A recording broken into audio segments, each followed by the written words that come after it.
So I am at the Dubai Expo, and I came across our booth, Uganda, and with a few of our colleagues from Parliament outside. It's really beautiful, with a nice photo of that child. And here is our door to the expo, as you can see.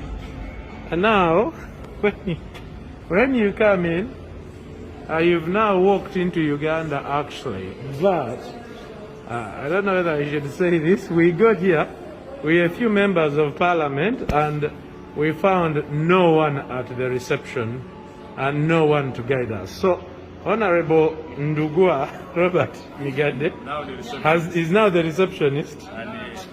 Honorable Janet here has taken over. And you have Honorable, the woman representative of Gago, you have other members of Parliament in the background. There is nobody to give us any information. Just a few bags of coffee, some latto. You know, visitors have to invite themselves in, show themselves around, and go away. That is how our tourism is working.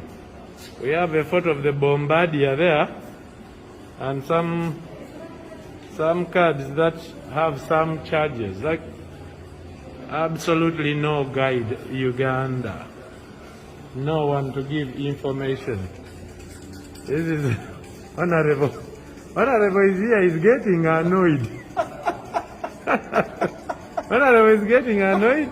He has just gotten to his Uganda pavilion, and there is no one in here except a video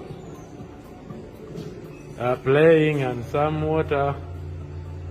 Yeah, there's a TV there showing internet connectivity, subscription, some information about the country. It's beautifully designed, except that it's not manned. We have some proud Ugandan lady sitting at the equator.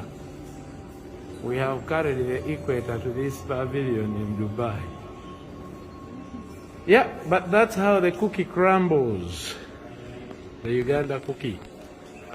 No one, no staff. Maybe they work during the early hours of the morning.